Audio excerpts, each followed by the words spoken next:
자, 오늘 다니엘서 두 번째 시간입니다. 오늘은 이제 8장 얘기를 할 겁니다. 그래서 지난주에 했던 것을 잠깐만 점검을 좀 해보겠습니다. 지난주에 첫 번째 시간이었고 2장하고 7장에 있는 내용을 같이 공부를 했습니다. 다니엘서 2장, 7장. 나머지 1장, 3장, 4장, 5장, 6장 이거는 그 사건 얘기니까 그 사건을 그냥 보시고 은혜 받으시면 되고요. 지금 지난주에 했던 2장, 7장, 오늘 하는 8장, 다음 주에 하는 9장, 그 다음 주에 하는 10, 11, 12 이렇게는 다 계시의 내용입니다. 이 계시의 내용이 요한계시록과 연결이 되기 때문에 지금 우리가 이걸 보고 있는 거예요. 지난주에 했던 내용은 바로 다니엘 2장 얘기했고요. 그 다음 다니엘 7장 얘기를 했습니다. 다니엘 2장 얘기는 어디 얘기였냐면 그 꿈을 본 느부갓네살 왕, 그 왕을 시작으로 예수님의 재림 때까지의 일을 보여준 게 2장 얘기예요. 그게 느부갓네살 왕을 통해서 큰 신상의 모습을 통해서 이걸 보여주신 거예요. 그러니까 2장에 있는 그 내용은 전체적인 내용이라는 거 아시겠죠? 전체적인 내용이었습니다.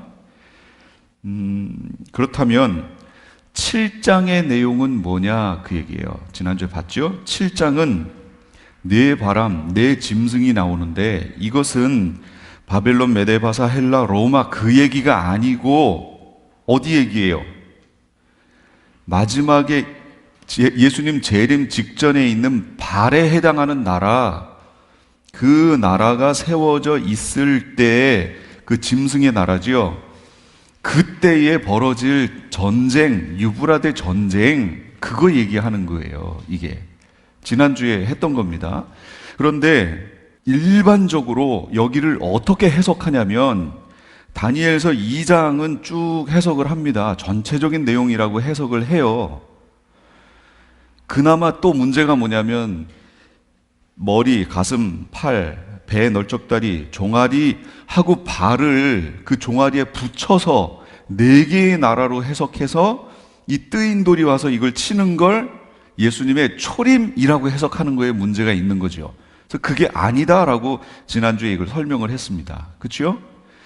요 2장 해석하는 데는 이제 그게 문제고 7장 해석은 뭐가 문제냐면 2장을 4개로 해석하니까 4개의 나라로 해석하니까 7장에 있는 사자, 곰, 표범, 무서운 짐승을 거기에다 1대1로 또 이렇게 맞춰서 해석하는 거예요.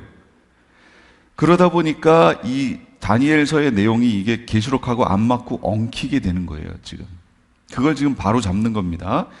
그래서 다니엘 7장은 그 내용이 아니고 발에 해당하는 나라, 짐승 나라, 마지막에 있을 그때 얘기를 지금 하고 있다. 계시록으로 와보면 이게 이제 그 얘기다라는 것을 아신다라고 설명을 드렸습니다. 이게 지난주에 한 겁니다. 지난주. 그럼 오늘 8장 얘기는 무슨 얘기냐? 8장은 여기 보여주고 있는 2장, 7장하고 또 달라요. 또 다릅니다. 근데 이 부분이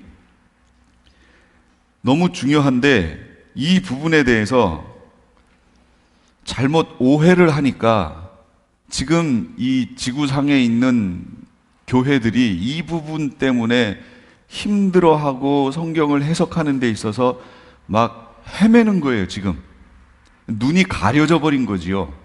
그 내용을 오늘 할 겁니다. 그럼 이 부분을 어떻게 봐야 되느냐? 너무 쉽습니다. 진짜로 쉬워요. 왜 쉽다고 그러냐? 성경의 8장을 가브리엘 천사가 와서 풀어줬어요. 근데 왜 풀어준 대로 안 보고 인위적으로 따로 보냐 그 얘기예요. 풀어준 대로만 보면 계시되어 있는 내용으로만 그냥 딱 보면 너무 쉽게 풀어지는 부분을 이거를 공부들을 너무 많이 했어요. 공부들을 너무 많이 해가지고 이게 꼬였어요. 꼬였어. 그러면 그런가 안 그런가 한번 오늘 볼게요. 오늘은 특별히 말씀을 가지고 하겠습니다. 그렇지 않으면 제가 이상한 사람이 됩니다. 제가 이상한 사람이 돼요. 그럼 이제 말씀이 과연 그러한가 하여 하셔야지요. 말씀이 과연 그러한가 하여 정말로 하셔야 됩니다. 예? 예, 기록되었을 때입니다. 그래서 오늘 말씀을 한번 같이 볼게요. 다니엘서 8장입니다.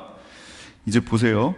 제가 이제 여기 있는 순서대로 이제 해 나갈 테니까 이게 이 부분이 왜 중요한가 말씀드릴게요.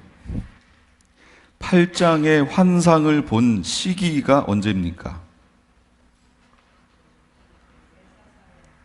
제 3년. 그래서 BC 550년입니다. 언제 봤다고요? 550년에 봤어요. 자, 7장의 내용은 벨사살 왕 원년입니다. 553년입니다. BC 553년 얘기하는 거예요. 환상을 본 후 3년 만에 본 환상이므로 7장과는 다른 환상입니다. 7장은 발에 해당하는 짐승나라 시대에 벌어질 전쟁을 얘기한 거고, 오늘 환상은 그 환상이 오늘 있는 이 전쟁도 전쟁은 전쟁인데 그때 벌어질 전쟁이 아니다라는 거 지금 성경 읽으시니까 아시겠죠? 어느 나라하고 어느 나라 시대의 전쟁이에요? 메데 바사하고 헬라. 그러니까 페르시아하고 헬라하고의 전쟁 시대라는 거 아시겠죠? 그러면 아까 여기서 보세요. 이 표에서 페르시아하고 헬라 시대면 여기입니다. 여기예요.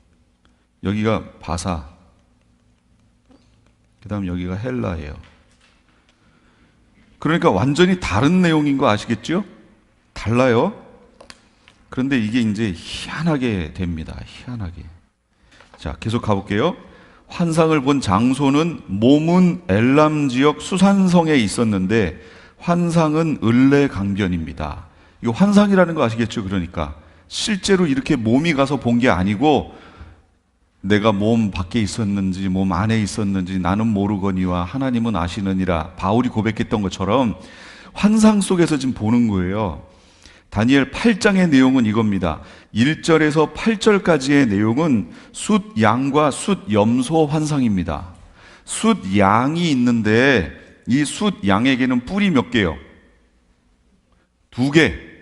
뿔 2개가 이렇게 나 있는데 이게 현저하게 길었는데 그 중에서도 나중에 난 뿔이 더 길었다. 이거 얘기해요. 이걸 뭐라고 풀어줬어요? 메대하고 바사 얘기하는 거다. 바사는 페르시아인 거 아시죠?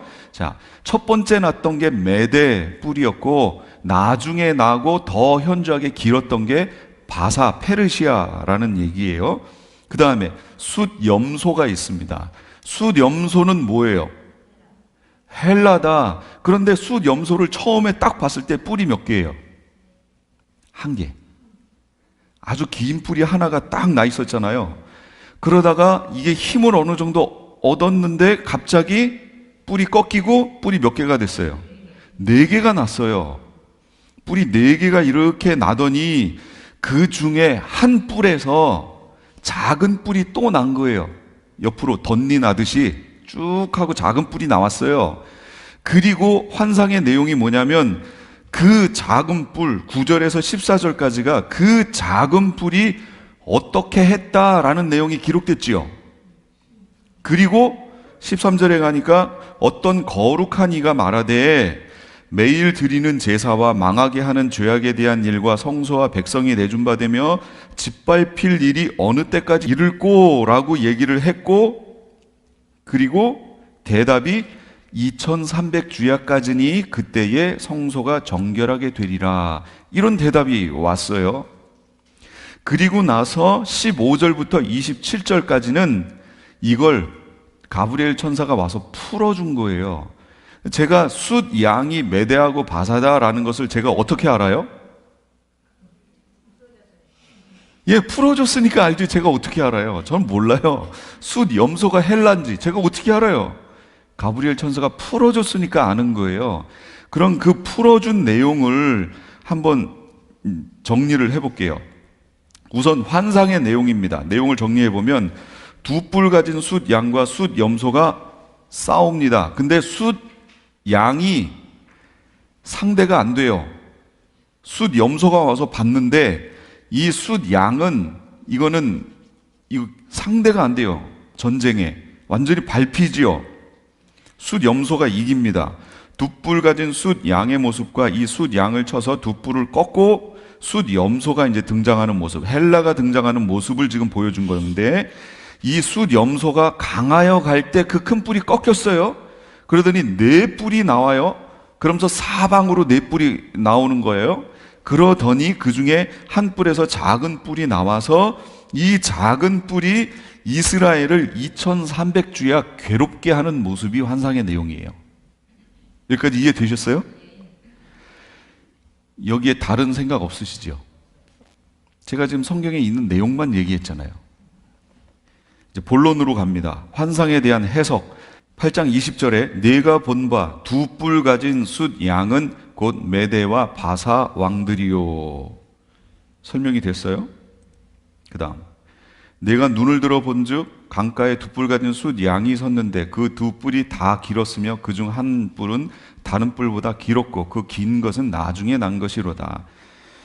그러니까 성경에서 뿔 그러면 왕권이라는 거 아시겠죠? 왕권 얘기하는 거예요. 왕권이라는 얘기는 다스림을 얘기하는 겁니다. 다스림. 그렇다면 계시록에서도 뿔 얘기 나오지요. 첫째는 짐승이 7머리 10뿔을 가지고 있었다라는 거 나오지요. 그러면 10뿔, 그럼 그 뿔이 뭘까요?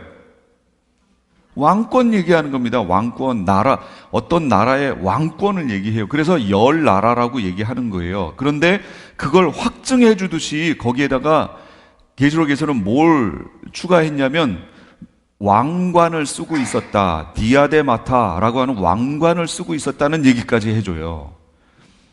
용은 7머리 10뿔인데 왕관을 어디다 쓰고 있어요?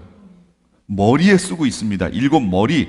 그래서 애굽, 아수르, 메데바사, 헬라, 로마, 짐승나라 이 7개의, 제가 뭐 하나 뺐나요? 왜 6개지? 애굽, 아수르, 바벨론 뺐구나. 바벨론, 메데바사 쭉 해서 7개. 7개의 머리를 관을 쓰고 있어요. 그러면 그 시대를 지배했던 그게 누구라는 거예요? 용이라는 얘기예요. 그런데 짐승, 무적행에서 올라온 짐승은 7머리 10뿔인데, 그러니까 용을 닮았다 그 얘기예요. 닮았는데 왕관을 10뿔에 쓰고 있어요. 그렇죠? 그러니까 마지막 시대에 등장할 어떤 나라, 10뿔을 갖고 있는, 10왕을 갖고 있는 그 나라, 그러니까 10개의 나라가 뭉친 제국 연합체라는 거지요. 거기에 지금 권세를 가지고 있는 짐승의 나라는 그런 형태다라는 거예요. 그런데 누구예요? 거짓 선지자. 뿔이 있어요. 두 뿔이 있어요. 그렇죠? 두 뿔이 있다는 것은 거짓 선지자도 이 땅에서 권세를 누리는 왕적인 종교적 권세를 누리는, 그것도 두 뿔이에요. 두 뿔. 그러니까 양쪽에 권세를 갖고 있는 어떤 인물이라는 거 아시겠죠? 그러니까 잘 생각해 보세요. 이걸 미국이다. 그리고 이걸 하나는 민주당이고 하나는 공화당이다. 이렇게 해석하면 이게 아니다라는 거 아시겠죠? 그거 아닙니다. 이 뿔 얘기만 들어가도 이제 그런 것들이 나와요. 그런데 그렇게 해석을 하는 걸 어떻게 해요, 지금? 현재 그러고 있어요. 그러니까 성경이 막 꼬였죠, 지금. 자, 지금 숫 양 얘기했고, 이번에는 숫 염소입니다. 숫 염소는 어디 왕이요? 헬라 왕이래요. 헬라 왕인데 그의 두 눈 사이에 큰 뿔은 그 첫째 왕이요. 누굴까요? 알렉산더 얘기하는 겁니다. 벌써 이게 언제 예언된 거라고요? 550년. 근데 알렉산더가 나올 때는 300년 되거든요. 그러면 알렉산더가 오기도 전 200년 전에 이미 알렉산더가 일어날 것을 성경에 예언해 놓은 거예요. 그러니까 실제 알렉산더가 예루살렘으로 왔을 때 이스라엘 이 장로들이 나가가지고 제사장들이 흰 옷을 입고 나가서 알렉산더를 맞았어요. 그러니까 알렉산더는 자기는 지금 정복 전쟁하러 왔는데 여기서는 자기를 환영하고 맞아주니까 황당한 거예요.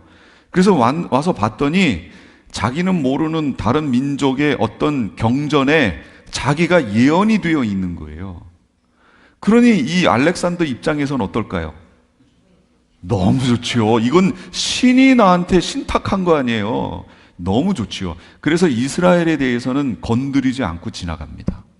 그리고 거기를 거쳐서 이집트로 내려가서 이집트 점령하고 다시 지나와서 이제 동편으로 전쟁을 하러 가는 거예요. 그게 페르시아.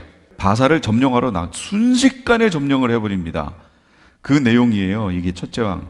그런데 이 알렉산더가 점령을 하러 쭉 갔다가 인도 그 위에까지 다 올라가서 점령하고 오다가 병이 들어버립니다.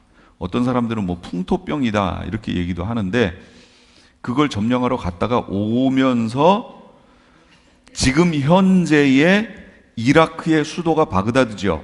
바그다드로부터 100킬로 남쪽으로 내려가면 거기에 바벨론이 있습니다.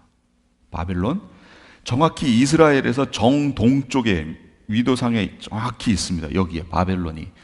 여기에 와서 병 치료를 하다가 여기서 죽습니다.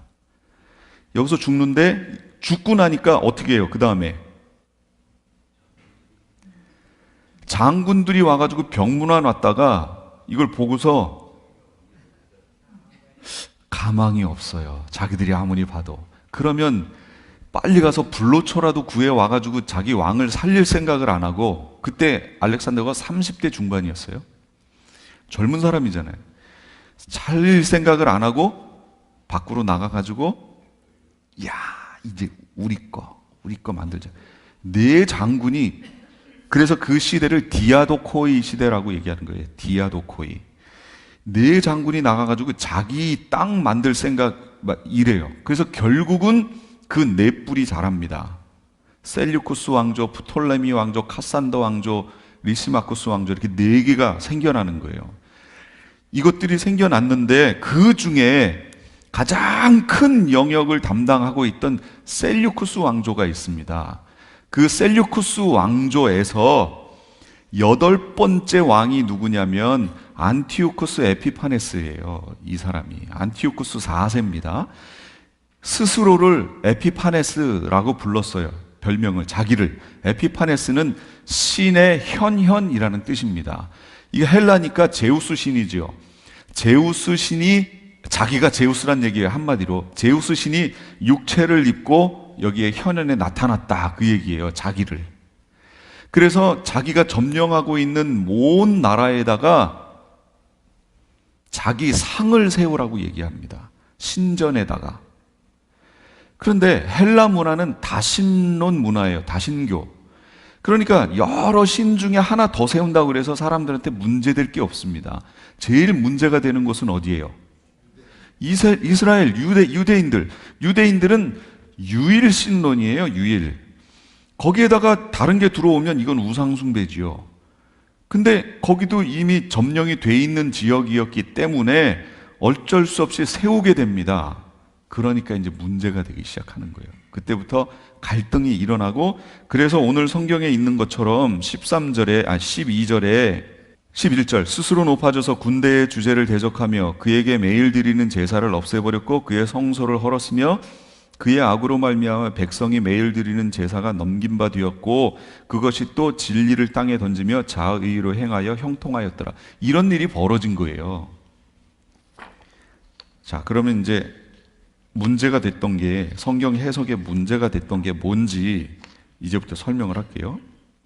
뿔렛은 셀류쿠스, 프톨레미, 리스마쿠스, 카산더라고 설명을 했습니다. 작은 뿔은 누구라고 제가 설명했죠, 지금? 셀류쿠스 왕조에서 일어난 8번째 왕 안티오코스 에피파네스라고 설명했지요. 8번째 왕입니다. 여기까지는 문제가 없어요. 성경에 나온 거니까. 그런데 이제 2300주야에 가서 딱 걸린 거예요. 2300주야 얘기 많이 들으셨죠? 그러면 성경을 제가 다시 읽을 테니까 잘 들어보세요. 제가 9절부터 읽습니다. 그중 한 뿔에서 또 작은 뿔 하나가 나서, 이게 셀류쿠스 거기에 있는 그 왕이에요. 안티오쿠스.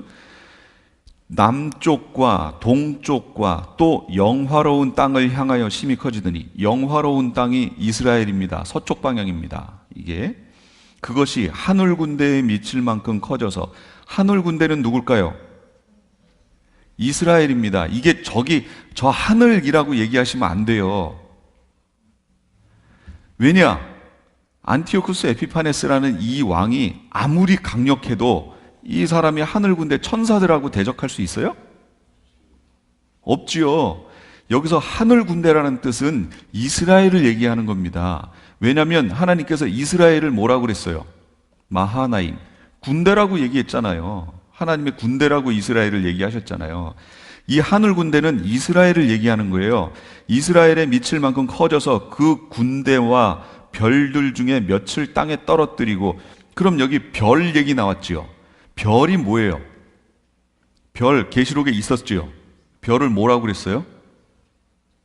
앙겔로스. 앙겔로스의 원뜻은 소식을 전하는 자. 하늘에서 소식을 전하는 자면 천사, 땅에서 소식을 전하는 자면 하나님의 일꾼들을 얘기해요. 그럼 여기 별은 뭘까요? 안티오쿠스 에피파네스가 능력이 얼마나 좋은지요, 활을 한번 쏠 때마다 저 하늘에 있던 천사 하나씩 맞아서 떨어져요, 밑으로. 그거예요 지금? 아니라는 거 아시겠지요? 여기서 별은 이스라엘을, 그 당시는 이스라엘의 왕이 없었습니다. 이 시대에는 대제사장이 종교와 정치를 다 담당했어요. 그러니까 여기서 말하는 별은 누굴 얘기하는 거냐면 이스라엘의 종교 지도자들을 얘기하는 겁니다. 그들이 하나님의 일꾼이에요. 하늘 군대, 이거 이스라엘을 얘기하는 거고, 그 군대와 별들 중에 그 당시에 그 이스라엘을 다스리고 있던 그 제사장들, 하나님의 종들, 그들을 땅에 떨어뜨리는 거예요. 그러면 실제 이 일이 있었느냐? 예, 이게 11장에 또 나옵니다. 다니엘 11장에 가면 또 나오는데, 제가 미리 설명하면, 그 당시를 설명하면, 안티오쿠스 에피파네스는 제사장이고 뭐고 상관없습니다. 이 사람은 하나님께 대한 신앙이 있는 사람이 아니기 때문에. 그런데 그 당시에 원래 있던 대제사장이 있어요. 근데 그 동생이 안티오쿠스 에피파네스한테 돈을 주면서 자기 형 대신 자기를 대제사장 삼아달라고 청탁을 합니다. 그랬더니 안티오쿠스 입장에서는 어떻게 해요? 이거보다 더 좋은 일이 어디 있어요? 누가 되든 뭔 상관 있어요? 돈 받으면 되죠. 안티오쿠스 입장에선 돈을 받고 동생을 대제사장으로 삼아버렸습니다. 형은 쫓아내버렸죠, 원래 대제사장을. 그리고 있으니까 조금 지나니까 제사장 반열에 있는 레위 지파와는 전혀 상관없는 베냐민 지파인가, 여기에 있던 어떤 사람이 돈을 더 많이 주면서 자기를 대제사장 삼아달라는 거예요. 그 청탁을 넣습니다. 안티오쿠스가 어떻게 했을까요?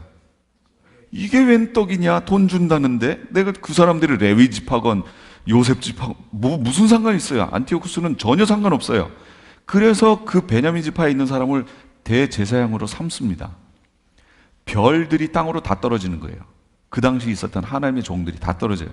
그러니까 이 광경을 보고 있던 그때 마카비 가문이 일어나서 마카비 혁명을 일으킨 거예요. 이게 신구약 중간사 얘기입니다. 성경에는 없어요.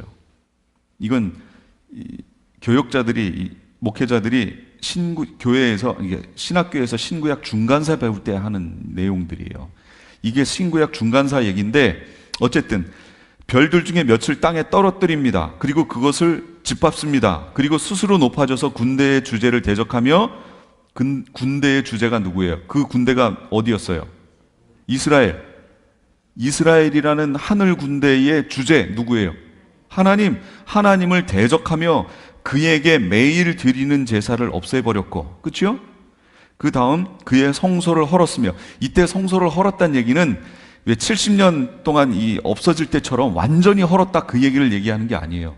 성소에서 드릴 수 있는 제사하는 거, 이런 것들을, 성소 자체를 없애버렸다는 얘기가 아니라, 그렇게 하나님께 나아가는 제사 예법, 성경에 나와 있는 이런 것들을 다 무너뜨리고 자기 방식으로 했다 그 얘기예요. 그래서 실제 이때 돼지 피를 가지고 성전에서 제사하고요, 그 다음에 정말로 정결한 감람유를 가지고 메노라 7촛대에다가 불을 밝히는 거잖아요. 성소 안에. 근데 이 감람유를 다 이거를 치워버리고 다른 기름을 가지고 막 불을 피우고 막 완전히 성소가 회파됐습니다. 거기서 했던 모든 현상들이. 그의 악으로 말미암아 백성이 매일 드리는 제사가 넘긴 바 되었고 그것이 또 진리를 땅에 던지며, 이때 와가지고 율법책을 다 태워버렸습니다. 그리고 8만 명인가를 다 죽였습니다. 이스라엘 사람, 유대인들, 예루살렘에 와서. 예루살렘에서 8만 명을 죽였으면 어마어마하게 죽은 겁니다. 그 다음에 율법책을 다 태워버렸고요. 그 다음에 할례를 받지 못하게 했습니다. 이스라엘 사람들은, 유대인들은 태어나면 8일 만에 할례를 받잖아요. 그거 못하게 해버렸습니다. 자의로 행하여 형통하였더라, 이렇게 한 거예요. 누가요? 안티오쿠스 에피파네스가 이 일을 했어요. 그럼 안티오쿠스 에피파네스는 재위 기간이 어떻게 되느냐? BC 175년에서 164년입니다. 날짜를 잘 기억해 놓으세요. 연도 175년에서 164년이에요. 자, 이제 넘어갑니다. 이랬더니 어떤 거룩한 이가 이제 그 환상 속에서 얘기하는 거예요. 천사겠지요. 다른 천사에게 묻는 거예요. 환상에 나타난 바 매일 드리는 제사와 망하게 하는 죄악에 대한 일과 성소와 백성이 내준 바 되며 짓밟힐 일이 어느 때까지 이를꼬 하고 물었어요.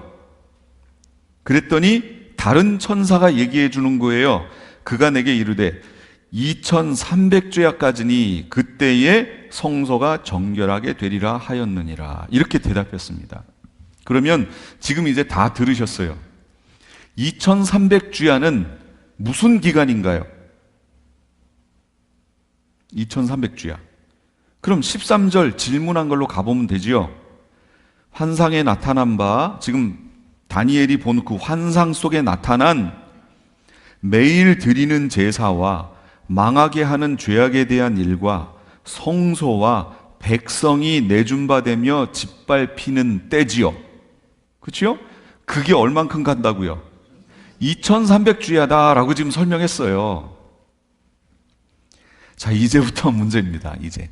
그러면 2300주야면 2300년인가요? 2300주야는 무슨 뜻이에요? 예, 밤낮을 얘기하죠. 그러면 그것이 2301을 얘기하는 건가요? 2300년을 얘기하는 건가요? 확실해요? 그런데 성경에 보면 하루를 1년으로 계산하는 것이 나옵니다. 그렇죠?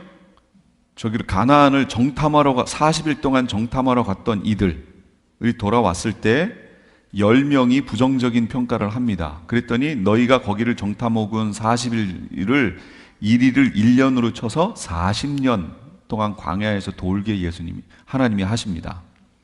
또 선지자를 통해서 한쪽으로 누워있는 그 날수만큼 년으로 쳐서 얘기하시는 것도 나오고, 이렇게 계시에서 하루를 1년으로 환산을 하여 이걸 실행하시는 모습이 성경에 나옵니다. 그렇죠? 그러면 여기 있는 2301도 년으로 환산하여 2300년으로 잡아서 계산을 해야 되느냐, 그 얘기예요. 제가 지금 질문이, 그렇게 해야 되나요? 그런 얘기가 없어요.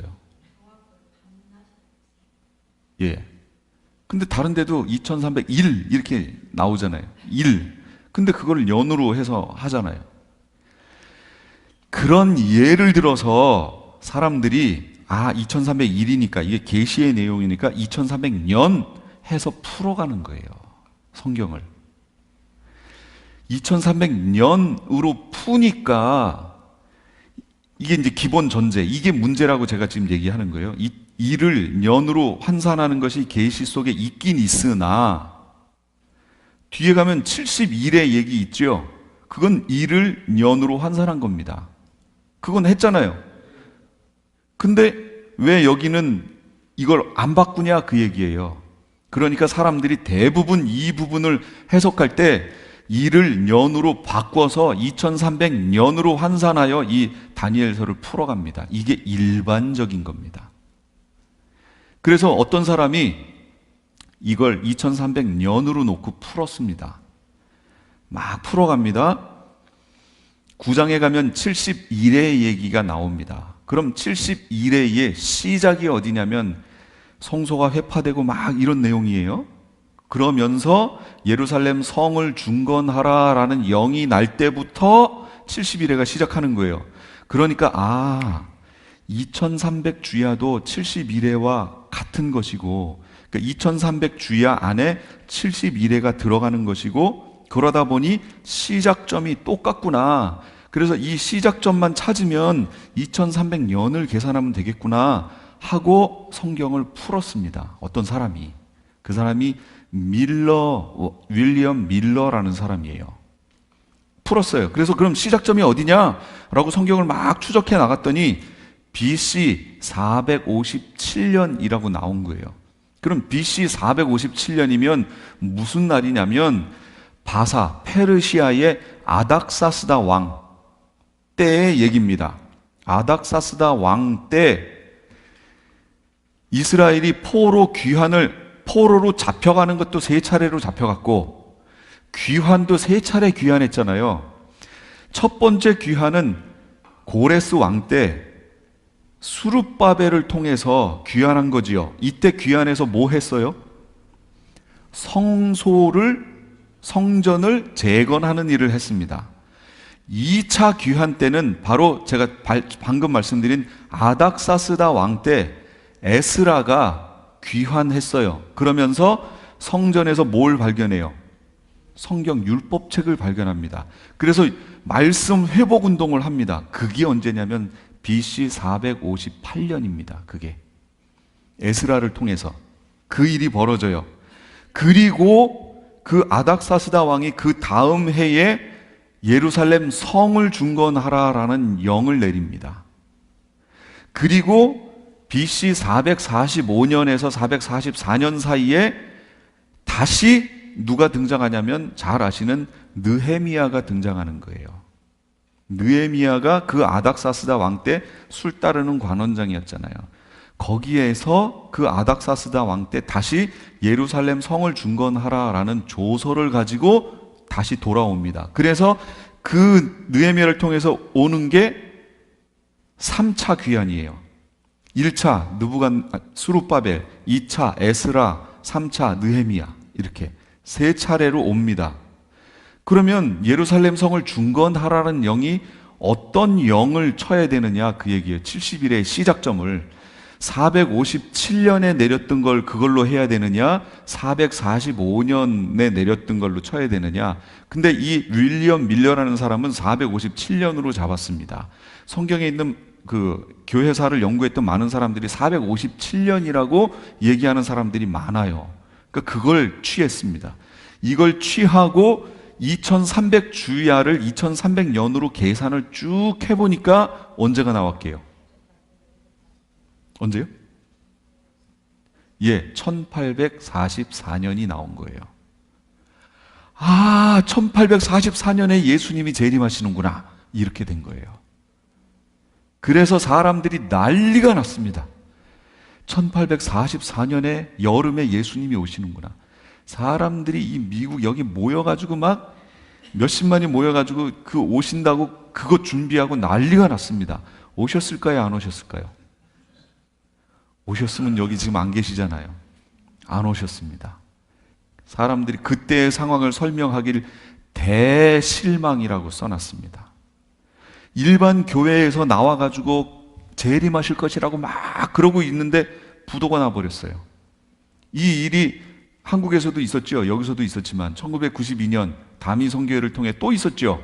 비슷한 일이. 여기서도 어떤 교회를 통해 그 일이 막 있었잖아요. 그런 거. 날짜 얘기하면 안 된다니까요. 날짜는 알 수도 없어요. 어쨌든 그러고 나서 사람들이 실망을 해가지고 기존 교회로 돌아가기는 그렇고, 어떤 사람들은 돌아갔지만 막 거기 심취해 있던 사람들은 돌아가자니 창피하고, 그래가지고 자기들 나름대로 교단을 만들었습니다. 모임을 만든 거예요. 그래서 한 분파는 여호와 증인으로 된 거예요. 그게. 그리고 한 분파는 뭐가 됐을까요? 제7일 안식일교가 된 겁니다.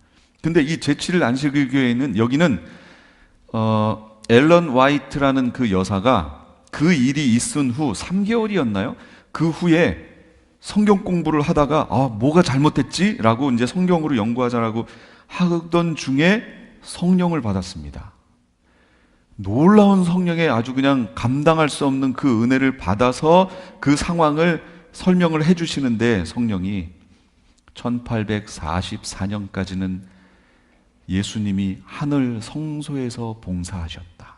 이제 1844년부터는 예수님이 하늘의 지성소 봉사가 시작되었다.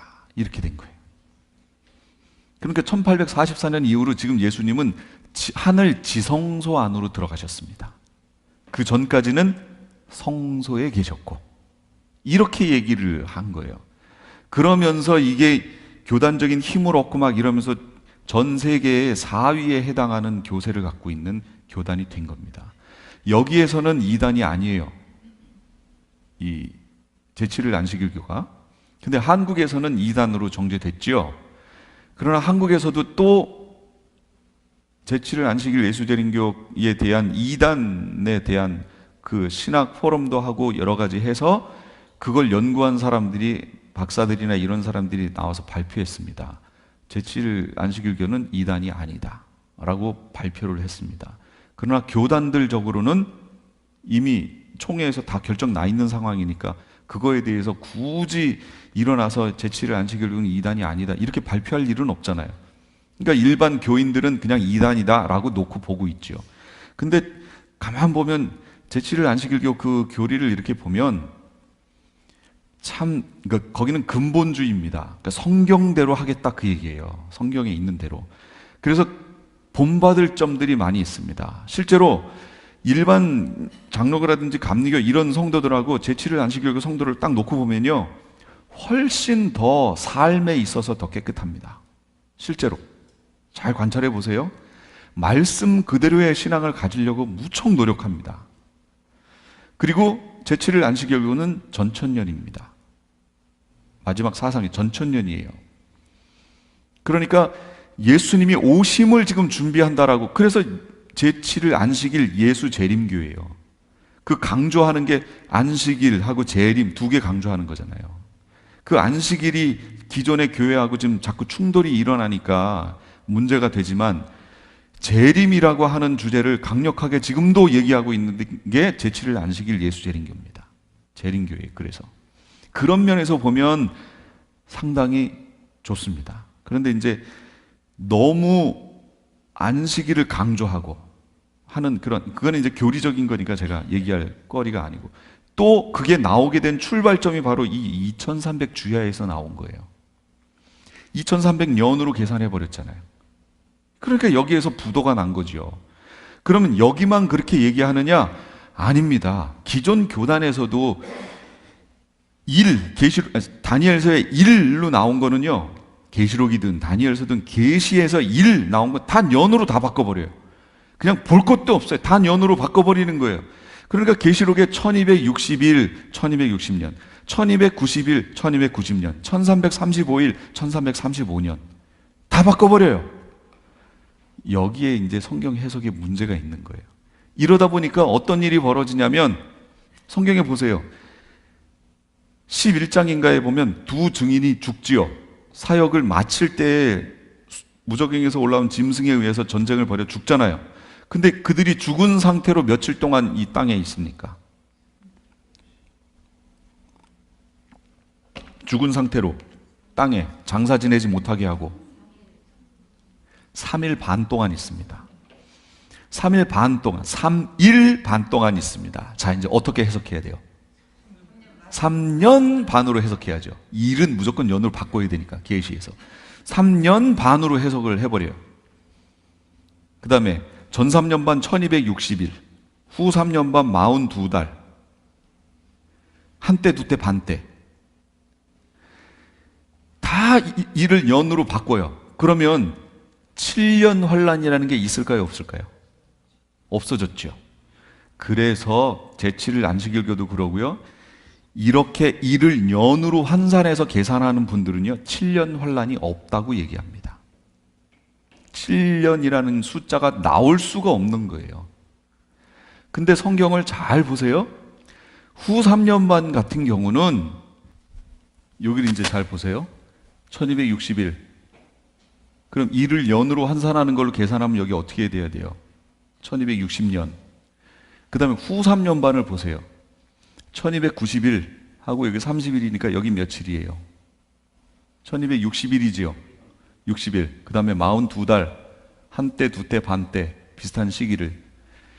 성경 후 3년 반은 1260일에 42달에 한때, 두때, 반때라고 성경이 여러 방향으로 설명을 하고 있어요, 지금. 그런데 일이 나오면 무조건 연으로 바꾸면 여기가 기간이 어떻게 되냐 그 얘기예요. 그래서 성경은 같은 기간을 일로도 설명하고 달로도 설명하고 년으로도 한때, 두때, 반때라고도 설명하고 있는 거예요, 지금. 그 기간이 년이 아니고 정확히 그 기간이다라는 것을 지금 세 가지 방향으로 다 설명해 준 거예요. 근데 그걸 다 무시하고 무조건 일은 년으로 바꿔야 된다.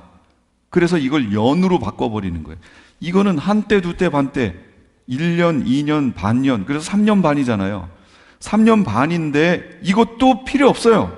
1260년 하고 계산 42달, 2달이라고 설명했는데 필요 없어요. 일로 환산해서 년으로 바꿔버려야 돼요. 이렇게 되면 안 된다 그 얘기죠. 그럼 10일 동안 환란을 받으리라. 그럼 10년이에요? 모든 걸 일을 년으로 이렇게 환산해버리면 안 된다 그 얘기입니다. 거기에서 지금 큰 오류를 낳은 거예요. 2300년으로 환산한 것이. 그리고 2300년으로 환산한 게 뭐가 또 문제가 되느냐 이겁니다. 아까 제가 안티오쿠스 에피파네스가 재위한 기간이 언제라고 그랬어요? BC 175에서 164년이지요. 그리고 지금 성경의 내용은 안티오쿠스 에피파네스가 예루살렘에 가가지고 저지른 이 일의 기간이 언제까지냐라고 천사가 물었잖아요. 그래서 2300 주야라고 설명했지요. 그런데 왜 2300년으로 환산하여 시작점을 BC 457년을 잡았냐 그 얘기예요. 그럼 BC 457년이 뭐였어요?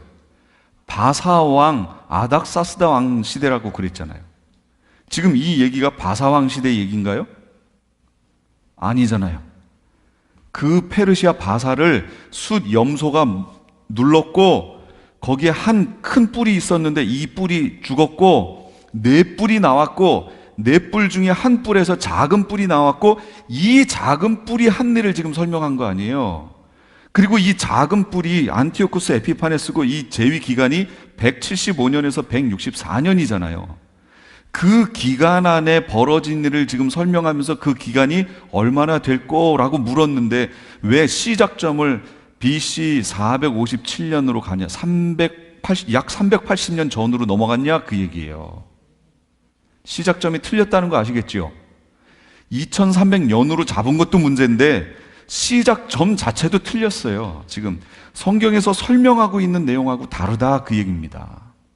그러면 2300년으로 환산하여 1457에서 1844년까지 나온 이것 자체가 잘못됐다는 걸 아시겠지요?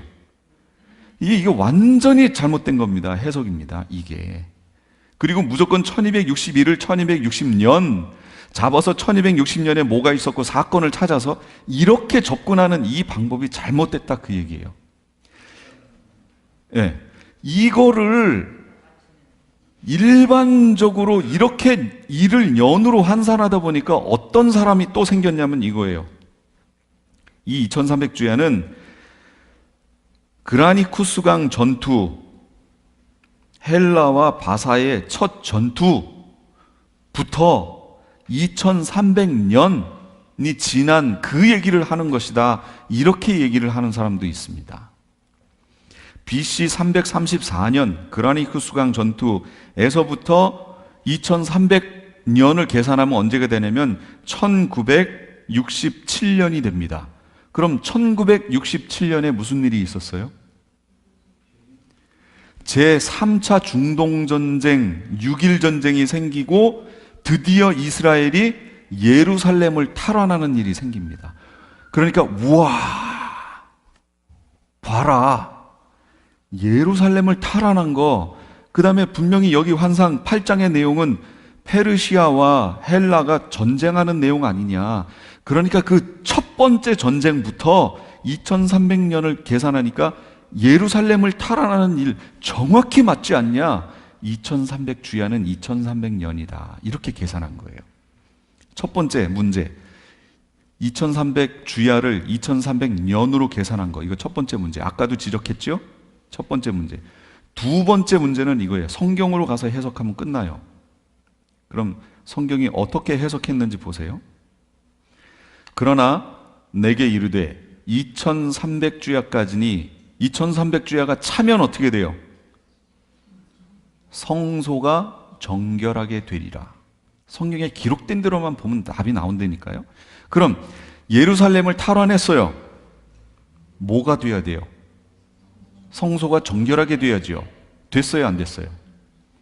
지금까지도 예루살렘에 성소가 없다니까요, 지금.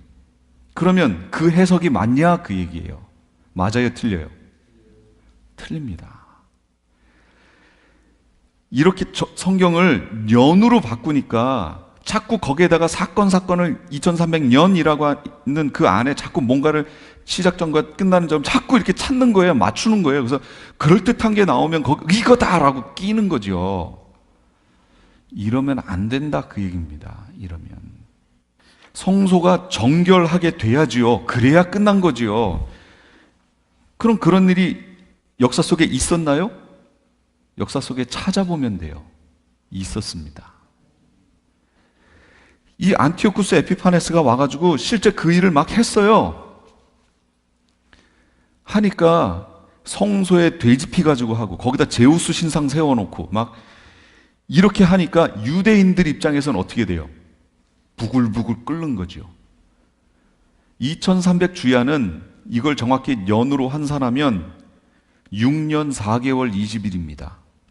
6년 4개월 동안 이 일이 벌어지고 있었던 거예요. 그러고 났더니 이스라엘에서 마카비 가문에서 일어납니다. 혁명이 일어나요. 마카비가 일어나가지고 이 안티오쿠스 에피파네스 여기가 게릴라전을 펴니다. 그래서 실제로 이겨버렸어요. 그리고 예루살렘 성전을 탈환합니다. 이게 언제냐? BC 164년 12월 14일입니다. 그리고 실제 안티오쿠스 에피파네스는 164년에 끝납니다. 죽습니다. 예루살렘으로 이 전투 갔다가 이 로마에서 돌아가라고 얘기하니까 겁먹고 돌아가다가 예루살렘하고 지중해 그 사이에다가 장막 궁전을 졌다가 거기서 죽습니다. 그냥 사람의 손으로 하지 않고 죽습니다. 성경에 나와요. 그러니까 그 죽어버리니까 그 세력이 끝나버렸죠. 그러니까 마카비 거기 혁명 일으킨 게 승리를 해버립니다. 그게 BC 164년 12월이에요. 그리고 그 승리한 그 날을 기념해서 그 날을 뭐라고 그래요? 수전절, 하누카라고 얘기하는 거예요. 수전절. 그게 성경에 있어요, 없어요? 성경에 있어요. 예루살렘에 수전절이 이르니 때는 겨울이라. 이렇게 얘기하잖아요. 수전절 얘기하는 거예요. 수전절이 하누카 해가지고 그 안에 딱 예루살렘 성소를 회복해가지고 안을 들어가 봤더니요. 난리가 나 있는 거예요. 돼지피, 그 다음에 정결한 감람류는 다 해놨는데 이거 싹 없어지고 하나 딱 한 병 남아있고 이러니까 제사장들이 다시 일어나서 그 하나 남은 이걸 가지고 메노라에 불을 밝히고 그 사이에 감람나무를 쪄서 거기서 기름을 만듭니다. 일주일이 걸렸어요. 그런데 이게 하루치잖아요, 원래. 하루치였던 이것이 일주일을 꺼지지 않고 밝혀준 거예요. 실제 유대 역사에 다 나오는 얘기입니다. 그리고 나서 그거를 거기다가 다시 예루살렘 성전을 회복시키고 정결케 한 겁니다. 실제 정결케 됐어요. 2300 주야는 말 그대로 2300 주야예요. 그럼 이 기간이 어떻게 되느냐? 안티오쿠스 에피파네스 제2 기간은 BC 175년에서 164년이었죠. 이 2300 주야는 BC 171년에서 164년까지를 얘기한 거예요. 그 제위 기간 동안에 예루살렘을 황폐케 만들었던 그 일 얘기한 거예요, 지금. 그거 설명한 거라고요. 이게 이해되셨어요? 그래서 실제 거기 제가 3페이지에 색다른 관점의 절기, 유월절, 바로로부터 벗어난 것을 기념하는 절기, 부림절, 하만으로부터 벗어난 것을 기념하는 절기, 수전절, 에피파네스로부터 벗어난 것을 기념하는 절기. 유월절은 애굽, 부림절은 바사, 페르시아, 그 다음 수전절은 헬라, 이것으로부터 벗어난 절기를 얘기한 거예요. 그리고 안티오쿠스 에피파네스가 유대교 말살 정책을 펴서 실제 했던 게 예루살렘에 쳐들어와서 약 8만 명을 학살했고요, 헬라 문화화를 추진했고, 유대교를 탄압해서요, 율법을 다 불태우고 할례 못하게 하고 성전에서 돼지로 제사하고 예루살렘 성전에 제우스 신상을 가져다가 세웁니다. 실제로 세웠어요. 그러면 지금 이 일이 누가 본 환상이지요? 다니엘이 본 환상이에요. 지금 이 환상을 몇 년도에 봤다고 그랬어요, 아까? 550년. 근데 이 일이 이루어진 건 171년에서 164년. 그러면 380년 정도 벌어졌죠. 다니엘이 환상을 보고 기록해서 계시를 한 게 550년. 성취된 건요, 380년, 약 380년 후에 성취됐어요. 그렇죠? 성취됐는데 여기에 이제 문제가 있어요. 마태복음 24장 15절. 그러므로 예수님이 말씀하시는 거예요. 너희가 선지자 다니엘이 말한 바 멸망을 가증한 것이 거룩한 것에 선 것을 보거든 읽는 자는 깨달을진저. 뭐예요? 예수님은 AD 30년경. 그러면 BC 171년, AD 30년이니까 200년 후지요. 다니엘이 여기서 예언했고 그거로부터 380년 후에 성취됐고, 근데 그로부터 200년 후에 나오신 예수님이 다니엘이 말한 바 하고 또 얘기하시는 거예요. 이건 뭐예요? 그거예요. 앞으로 있었는데 이게 또 있을 거라고 지금 설명하시는 거예요. 그리고 실제 예수님이 돌아가신 후 40년 후에 어떻게 돼요?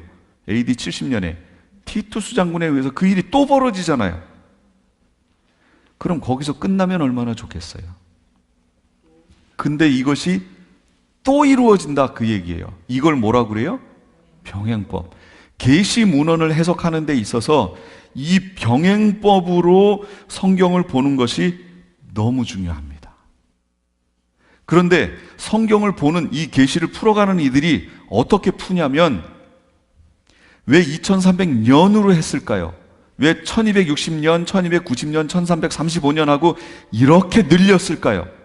이유가 있습니다. 하나님이 여기서 계시를 하시면 이것이 쭉 흘러가서 저기서 될 것이라고 지금 얘기하는 거예요. 성경의 내용이 한 번 성취될 거라고 보는 거예요. 그러니까 기간을 늘려놔야 돼요. 이게 계시를 보는 눈인데, 이렇게 성경에 있는 계시를 보면 구약에 있는 내용들을 다 놓쳐버립니다. 선지서들, 4선지서, 12소선지서 이걸 보면서 이걸 나랑 앞으로 될 일이라고 읽으시는 분 계세요? 다 옛날에 이루어졌던 걸로만 보지요. 그 관점이 그거예요. 계시를 한 번의 성취로 보는 거예요. 한 번의 계시, 한 번의 성취로 보는 거예요. 그러니까 성경이 안 풀리는 거예요. 그럼 어떻게 봐야 돼요? 한 번의 계시, 여러 번의 성취로 보는 거예요. 이게 병행법적인 겁니다. 분명히 다니엘에게 보여주셨던 것이 380년 후에 이루어졌어요. 근데 같은 내용을 예수님이 또 반복을 하십니다. 200년 후에. 그리고 그게 또 이루어졌어요. 그리고 그게 또 마지막 시대에 이루어질 거예요. 이 관점으로, 병행법적 광경으로 이 계시를 읽으면 그러면 성경이 풀어집니다.